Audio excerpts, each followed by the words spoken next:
Yo, selamat datang di Freaks Channel. Kali ini Mimin akan membahas Webtoon Tower of God kembali pada chapter paling baru, chapter 97 dan 98 season 3. Oke, langsung saja. Poin pertama pada chapter 97, dua anak dari pedang. Jadi kali ini kita mendapatkan flashback tentang Hwakin kembali yang kelihatannya masih melanjutkan dari flashback sebelumnya, di mana Hwakin masih berada di tempat Search of the Path.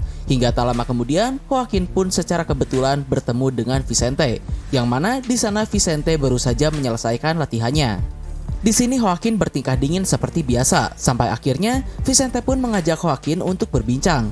Di bawah gelapnya malam, di hadapan sebuah pedang yang megah, di tengah pembicaraan mereka terungkap kalau ternyata pedang besar yang ada di hadapan mereka tersebut adalah salah satu pedang milik Arihon. Tak diketahui apakah pedang tersebut merupakan White Ore yang legendaris atau merupakan pedang sejati keluarga Ari yang pernah disebutkan oleh Arihon dahulu. Tapi terlepas dari itu, menurut Hwakin pedang tersebut merupakan tujuan yang didambakan oleh semua pendekar pedang di keluarga Ari. Mendengar hal itu dari Hwakin, Vicente pun menganggap dan mempertanyakan kalau Hwakin selalu terlihat cemas, padahal dirinya merupakan anak paling berbakat di angkatannya saat ini. Tapi kemudian Hwakin membalas kalau Vicente pun sama saja. Ia merupakan satu-satunya orang yang bisa menyaingi dirinya, tapi justru Vicente tidak terlihat memiliki motivasi. Namun yang menarik, Vicente pun menjawab kalau dirinya juga sebenarnya haus akan kekuatan, tapi dirinya selalu menyembunyikan perasaan tersebut untuk menenangkan pikirannya. Berikutnya pembicaraan pun masih terus berlanjut. Di sisi lain, saat ini Hwakin mulai semakin terbuka. Hwakin berkata pada Vicente kalau dirinya ini sangat haus akan kekuatan, tapi di saat yang sama, ia juga ketakutan. Karena menurut Hwakin, ayah mereka tidak mendapatkan kekuatan dengan cara serakah seperti yang ia lakukan. Walaupun Hwakin memang terus bertambah kuat, tapi justru ia merasa semakin jauh untuk mendapatkan kekuatan yang sama dengan ayahnya itu. Dan ditambah dengan Shinsu yang ada di sekitar pedang tersebut yang selalu mengatakan hal-hal buruk pada Hwakin, membuatnya semakin kebingungan dan kehilangan arah. Mendengar semua perkataan itu, Vicente pun kemudian memegang tangan Hwakin dan berkata kalau bukan dirinya saja yang merasa seperti itu. Semua anak-anak dari keluarga Ari pun merasakan hal yang sama. Lalu kemudian di sini Vicente mengatakan suatu hal yang tak terduga dan menurut Mimin sangat menarik karena hal ini bisa menjadi petunjuk tentang sifat dan tujuan Vicente yang sebenarnya. Secara saat ini kendali tubuh White telah berpindah pada Vicente. Jadi di sini Vicente menawari kerjasama pada Hwakin dan berkata kalau alasan dirinya selalu membaca buku karena di dalam buku tersebut tertulis sebuah cara untuk mendapatkan kekuatan besar menggunakan sebuah mantra. Tentu mendengar perkataan itu, Hwakin pun dibuat terkejut karena ternyata bukan dirinya saja yang sedang mempelajari sebuah mantra. Bahkan tidak hanya itu, Hwakin pun bergumam kalau sepertinya Vicente ini bahkan telah lebih lama mempelajari mantra tersebut daripada dirinya. Berikutnya poin kedua, Vicente kawan atau lawan. Jadi setelah flashback tersebut, adegan pun kembali ke timeline saat ini, di mana White telah berubah menjadi Vicente. Lalu di sini Vicente juga bilang alasan mengapa dirinya bisa mengambil kendali tubuh White karena ketika White atau Hwakin kehilangan kesempatannya untuk menyerap Bam sekaligus kehilangan seluruh kekuatannya, hal tersebut membuat pikiran dan jiwa Hwakin benar-benar terguncang. Sehingga dengan pikirannya yang melemah itu, Vicente dapat keluar dan mengambil alih. Lalu di sisi lain, seperti biasa Kun pun mempertanyakan sebenarnya berada di pihak manakah ia saat ini, apakah kawan atau lawan. Namun Vicente hanya menyeringai saja dan bertanya bagaimana menurut pendapat mereka. Di tengah kondisi yang mulai tegang kembali, tiba-tiba ada seseorang yang muncul di map milik Bam, dan orang tersebut adalah Kun Marco Asensio. Melihat hal itu, kontak mata antara Asensio dan Vicente pun terjadi. Di sini sepertinya Asensio berniat membantu mengalahkan White jika White masih mengamuk. Namun sayang, White sudah berhasil diatasi. Jadi kita tidak sempat melihat kemampuan Asensio. Tapi terlepas dari itu, melihat wujud White yang sudah tidak seperti sebelumnya, Asensio pun bergumam kalau dirinya dapat membereskan White yang saat ini dengan mudah. Di sisi lain menyadari kalau situasinya menjadi tegang, Vicente pun kemudian menyerah dan berkata kalau dirinya tak memiliki dendam pada Bam dan kawan-kawan. Belum lagi berhubung waktu terus berjalan, tak ada gunanya buang-buang waktu untuk bertarung kembali. Di sini Kun pun sempat mengkhawatirkan keberadaan Hwakin yang mungkin bisa saja muncul kembali. Tapi Vicente menjawab karena pikiran Hwakin sedang melemah, ia pun bisa mengendalikannya. Nah berikutnya sebelum lanjut, di sini Mimin akan bahas tuntas tentang si Vicente ini dan kemungkinan-kemungkinan yang bisa terjadi karena keberadaan Vicente. Pertama kita mulai dari awal, pada flashback sebelumnya kita diungkapkan kalau menurut Joaquin, Vicente ini bahkan telah lebih dulu dan lebih lama mempelajari mantra tersebut daripada dirinya. Tapi sayangnya tidak dijelaskan apakah Vicente mempelajari mantra yang sama dari iblis yang menghasut Joaquin atau tidak. Karena Vicente sepertinya memiliki buku yang berbeda dengan Joaquin. Jadi dengan informasi tersebut, di sini ada dua kemungkinan. Pertama, jika buku dan mantra yang dipelajari oleh Vicente ini berbeda dari Joaquin, ada kemungkinan Vicente memiliki metode yang lebih baik dan lebih kuat daripada mantra penyerapan jiwa milik Joaquin. Tapi tentu bisa juga sebaliknya.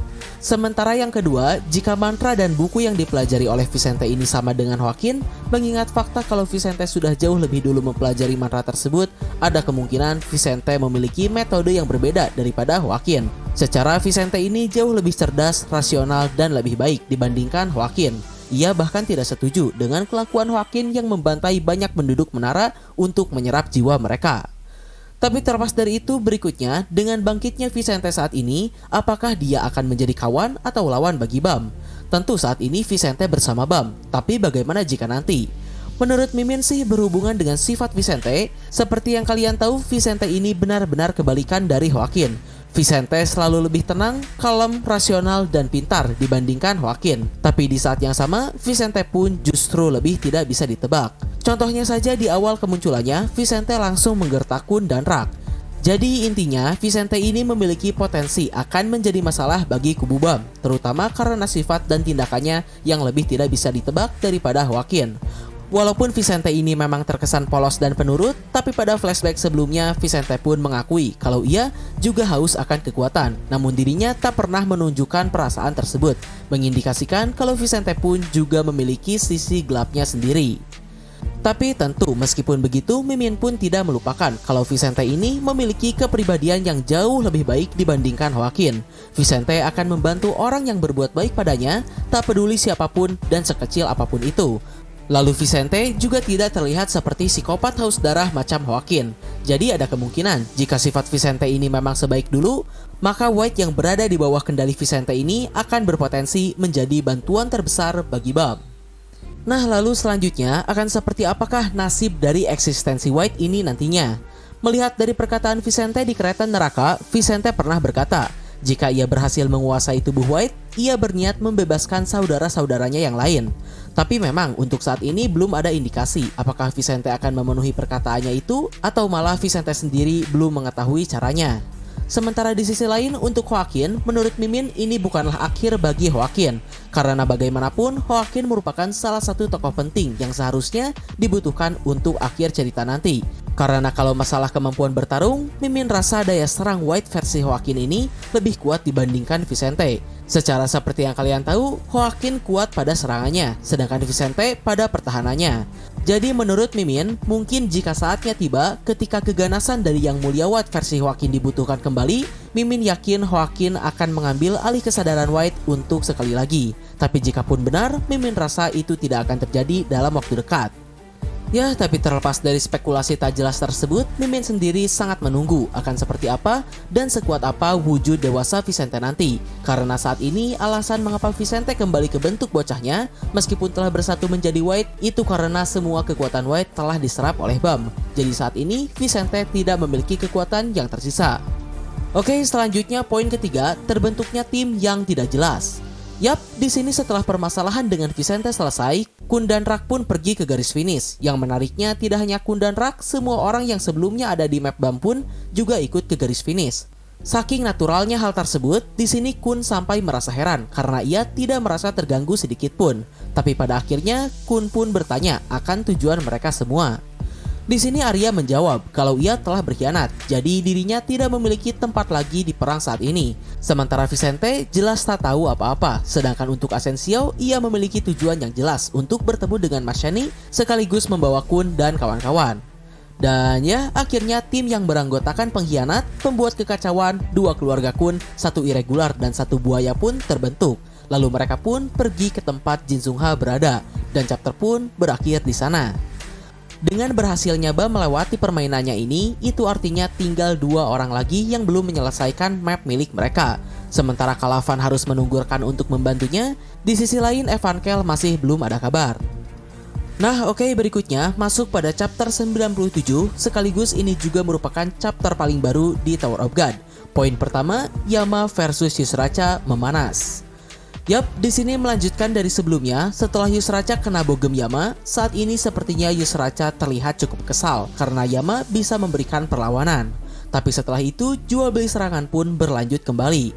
Sampai tak lama kemudian, di tengah pertarungan, Yusracha berkata pada Yama, memang kalau dirinya lah yang membunuh Wang Wang, ayah dari Yama. Namun Yusracha melanjutkan kalau orang yang benar-benar bersalah atas kematian Wang Wang adalah sang pemimpin keluarga Lopobia.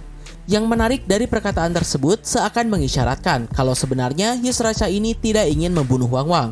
Karena kalau kalian lihat pada flashback Yama sebelumnya, di sana terlihat juga Yusracha sempat membujuk dan memaksa Wang Wang untuk bekerja bersamanya agar selamat.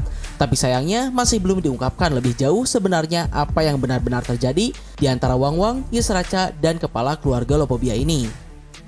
Oke, terlepas dari itu, berikutnya poin kedua sekaligus informasi yang benar-benar gila, perang antara dua keluarga agung, Pobidao versus Lopobia. Yap, jadi di sini setelah Kun dan tim barunya berada di kapal terapung, Asensio pun mengajak Kun untuk berbincang. Di sana pembicaraan pertama langsung dibuka dengan hal yang cukup menarik dan bikin penasaran. Asensio berkata pada Kun kalau dirinya mengetahui Kun bekerja sama dengan orang yang sangat berbahaya. Pertanyaannya, siapa orang berbahaya tersebut? Karena di sini Asensio menggunakan kata bekerja sama, menurut Mimin orang yang berbahaya itu bukanlah mengacu pada Bam. Lantas, siapakah orang tersebut? Kalau kalian ingat ketika Kun hendak membantu White mengembalikan kekuatan sejatinya, White sempat mengancam Kun. Jika ia mendapatkan kekuatannya kembali, maka Kun, Bam, dan kawan-kawan sudah tak memiliki kesempatan lagi untuk menghentikannya. Tapi Kun pun menjawab kalau ia tidak takut, karena dirinya juga memiliki koneksi dengan petinggi di keluarga Kun. Jadi dengan fakta kalau Asensio tahu Kun berhubungan dengan orang yang berbahaya, maka mungkin saja sebagai sesama anggota keluarga Kun, orang yang dimaksud Asensio ini memang si petinggi keluarga yang memiliki koneksi dengan Kun. Belum lagi ranker sekelas Asensio mengatakan orang lain berbahaya, dan fakta kalau Kun menjadikannya sebagai backingan untuk mengatasi ancaman White, sudah jelas kalau orang yang satu ini bukan orang sembarangan. Ya, terlepas dari itu, berikutnya Asensio pun memastikan apakah Kun tahu kalau dirinya dan seluruh orang yang berada di kereta neraka dahulu jadi incaran The Heart. Di sini Kun pun menjawab kalau tentu ia mengetahuinya. Tapi berikutnya, berhubung orang-orang dari kubu Bam ini belum mengetahui tentang 3 perintah The Heart, Asensio pun memberitahu Kun kalau militer The Heart akan berperang dengan keluarga Pobidao. Seperti yang kita tahu, informasi ini memang sudah kita ketahui sejak dulu, ketika akhir arc stasiun terakhir. Setelah sekian lama, The Heart akhirnya menurunkan 3 perintah baru yang berisi membunuh semua orang yang berada di kereta neraka, kedua melenyapkan Fug hingga tak tersisa, atau ketiga memusnahkan keluarga Pobidao. Seperti biasa, 3 perintah tersebut akan selesai jika salah satu perintahnya saja terlaksana. Namun sang panglima pasukan The Heart, Adori The Heart, berniat memenuhi ketiga permintaan tersebut. Dan pada chapter ini kita dijelaskan lebih detailnya lagi tentang apa yang sebenarnya terjadi. Seperti yang kalian tahu, setelah menerima perintah tersebut, pasukan The Heart pun kalang kabut dan berniat untuk segera melaksanakan perintah pertama, sekaligus yang paling mudah, yaitu membunuh semua orang yang berada di kereta neraka, agar 2 perintah The Heart yang lain bisa selesai. Namun akhirnya, opsi paling mudah tersebut berujung gagal. Lalu berhubung Bam dan kawan-kawan ini seorang regular, ada peraturan mutlak yang membatasi para ranker untuk tak bisa mengganggu para regular di areanya. Dan karena kegagalan tersebut juga, hal yang terjadi saat ini menjadi semakin rumit. Belum cukup sampai di situ, keadaan semakin diperkeruh karena Adori bersikeras akan memenuhi 3 perintah tersebut dan berniat memulai perang habis-habisan dengan keluarga Pobidao. Tapi para petinggi administrasi di militer The Heart tak menginginkan kalau militer The Heart langsung secara terang-terangan melawan salah satu dari 10 keluarga agung tersebut, yang mungkin menurut Mimin itu karena masalah image saja agar militer The Heart tidak terkesan buruk. Nah, tapi tentu yang namanya perintah The Heart haruslah dipenuhi. Dan untuk mengatasi masalah tersebut, militer The Heart berniat meminta keluarga Lopobia untuk melawan keluarga Pobidao. Dan di sisi lain, keluarga Pobidao pun bersedia untuk memenuhi permintaan tersebut. Lalu saat ini sendiri, kapal utama keluarga Lopobia sedang bersiap untuk memulai perang dengan keluarga Pobidao. Tapi masih menurut Asensio, tentu keluarga Lopobia tak memiliki alasan atau pembenaran untuk berperang dengan keluarga Pobidau. Jadi keluarga Lopobia menyetujui permintaan tersebut dengan satu kondisi, di mana mereka ingin skuadron pasukan 4 Zahard yang lama dihancurkan dan diganti oleh orang-orang dari keluarga Lopobia. Dan juga mereka meminta militer Zahard untuk menyerahkan masalah tentang BAMC irregular pada mereka. Dan kesepakatan pun terbentuk. Lalu kemudian di sini terungkap juga informasi lain. Sebelumnya seperti yang kalian tahu, alasan kubu Zahard sengaja memancing kubu BAM ke sarang ini karena tempat tersebut terhubung langsung dengan kapal utama keluarga Lopobia. Sehingga jika ada hal yang di luar perkiraan sampai terjadi, rengker-rengker utama dari keluarga Lopobia bisa datang kapan saja untuk membantu. Nah, terkait dengan itu, menurut Asensio, terlepas dari alat teleportasi utama, Liborik juga memiliki satu alat teleportasi yang tadi dijelaskan terhubung kemana. Tapi masalah utamanya di sini, masih ada satu portal lagi yang terhubung langsung ke kapal utama keluarga Lopobia yang ditanam di dalam Cat Tower tanpa sepengetahuan Ysraca. Mendengar semua informasi tersebut, Kun pun tak bisa berkata apa-apa. Tapi satu yang pasti, orang-orang yang berada di dalam Cat Tower akan berada dalam bahaya. Ya, benar-benar informasi yang gila. Setelah sekian lama tak ada kabar yang cukup besar, akhirnya tak tanggung-tanggung kita langsung disuguhkan perang antara dua keluarga agung, Pobidau dan Lopobia. Tapi pertanyaannya, apakah Gustang sudah tahu kalau mereka akan diserang oleh Lopobia? Apakah Gustang akan berperang? Lalu siapa sebenarnya pemimpin keluarga Lopobia ini? Secara dirinya merupakan satu-satunya pemimpin keluarga agung yang tak diketahui namanya. Lalu menurut Mimin, jika perang antara Lopobia dan Pobidau ini benar-benar sampai terjadi, hal ini seharusnya membuat Gustang tak perlu untuk bergerak di belakang layar lagi. Tapi itu pun jika perang benar terjadi dan Gustang tidak mati. Oke, berikutnya poin ketiga, bahaya mulai tiba.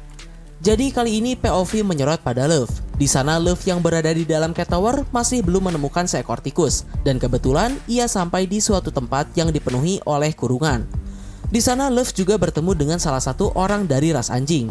Mereka pun kemudian meminta Luffy untuk mencari kunci kurungan tersebut. Namun tak diduga, di sini Luffy malah menemukan alat teleportasi yang disembunyikan di dalam Cat Tower, seperti apa yang dikatakan oleh Asensio sebelumnya.